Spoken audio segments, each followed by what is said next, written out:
아프리카도 구경 갔다 와도 돈 꼬박꼬박 나옵니다.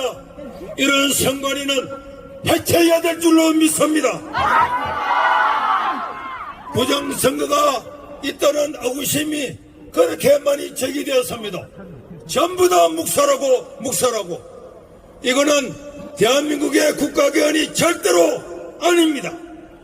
초크리에 담아서 혈액의 봉투에 담아서 투표하게 하고 투표지가 기억을 해가지고 원래의 자리로 돌아갔다는 황당무계한 소리를 하는 이런 선관위를 믿을 수가 있습니까? 스탈린은 말했습니다.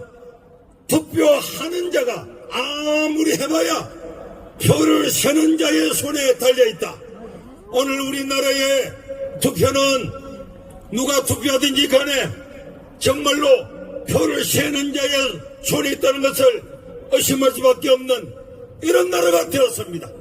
선거에 있는 사전선거를 폐지하고 선거 시스템을 다시 새롭게 해야 될 줄로 믿습니다. 지금 현재의 8명 중 4명이 지방의 선관위 위원장이었습니다. 자기들이 선관위 위원장을 했기 때문에 아무리 부정선거에 그런 것들이 올라오더라도 기각 여러분 사법부와 선거부 전부 다 한 통속이 되어서 이 나라를 불법으로 몰고 있기 때문에 오늘 우리 대구의 시민들의 목소리가 이 모든 것들을 바꿀 줄로 믿습니다. 지금 민주주의는 병들었고 자유는 억압을 당하고 있습니다. 위장된 87 세력들을 축절시키고 새 시대를 만들어야 되겠습니다. 민주노총은 노동자의 인권으로 위장된 종북 세력임을 다 드러났고 저 민주노총 안에는 간첩들이 덕실덕실 하다는 것을 지금 다 보여주고 있습니다. 민주노총도 해체하라!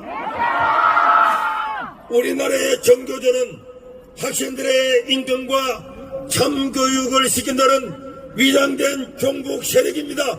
정교조도 해체하라! 우리나라 사법부를 보십시오.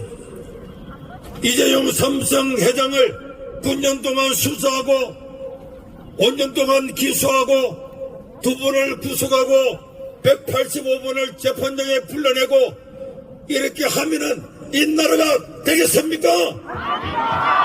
4차 산업혁명으로 온 나라가 전진하고 있는데 대한민국만 이렇게